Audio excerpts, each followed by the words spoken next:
निजामती सेवा विधेयक प्रतिनिधि सभाबाट पारित। यी हुन् 11 नयाँ व्यवस्था। पहिलो, सङ्घीय निजामती सेवामा प्रवेशको उमेर पुरुषको हकमा 35 र महिलाको हकमा 39 कायम हुने भएको छ। दोस्रो, कर्मचारीको अवकाशको उमेर 60 वर्ष पुग्ने भएको छ। तेस्रो, खुल्ला प्रतिस्पर्धाबाट सहसचिवको पदपूर्ति बन्द हुने भएको छ। चौथो, राज्य व्यवस्था समितिले अतिरिक्त सचिवको पद सृजना गरेको छ।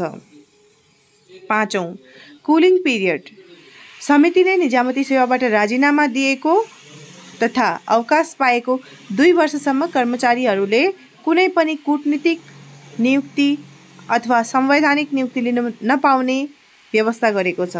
छठौं, नेपालका सरकारको मुख्य सचिवको सेवा अवधि 2 वर्षको हुने भएको छ। हाल मुख्य सचिवको सेवा अवधि 3 वर्ष रहेको छ।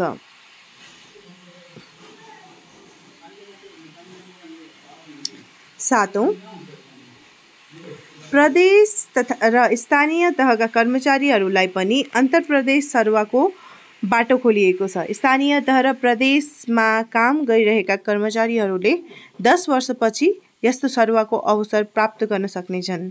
2 प्रदेशको मुख्यमन्त्री तथा मन्त्री परिषदको कार्यालयको सहमतिका आधारमा यस्तो सरुवा गर्न पाइने व्यवस्थामा समितिले सहमति जुटाएको छ। आठौं, सरुवालाई अनुमान योग्य बनाउने भन्दै समितिले कुनै पनि कर्मचारीलाई न्यूनतम 1 वर्ष सरुवा गर्न नमिल्ने व्यवस्था समितिले गरेको छ। नवौं, विधेयकले कुनै पनि व्यक्तिले राजपत्राङ्कित पदमा एकपटक र राजपत्राङ्कित पदमा एकपटक आरक्षण प्रयोग गर्न पाउने व्यवस्था गरेको छ।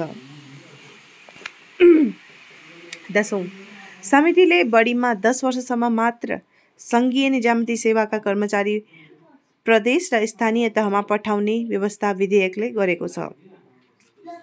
11औं, आन्तरिक पर्यटन बिदा समितिले निजामती कर्मचारीहरूलाई आन्तरिक पर्यटन बिदा दिने कानुनी व्यवस्था गरिदिएको छ। प्रतिनिधि सभाबाट पारित भएको यो विधेयक अब राष्ट्रिय सभामा पठाइनेछ। राष्ट्रिय सभाले उक्त विधेयक 2 महिनाभित्र पारित गरिसक्नुपर्छ। राष्ट्रिय सभाबाट पारित भएपछि विधेयक सभामुखले प्रमाणित गर्नेछन्। सभामुखले प्रमाणित गरेको विधेयक राष्ट्रपतिले प्रमाणीकरण गरेपछि लागू हुनेछ। Thank you. धन्यवाद।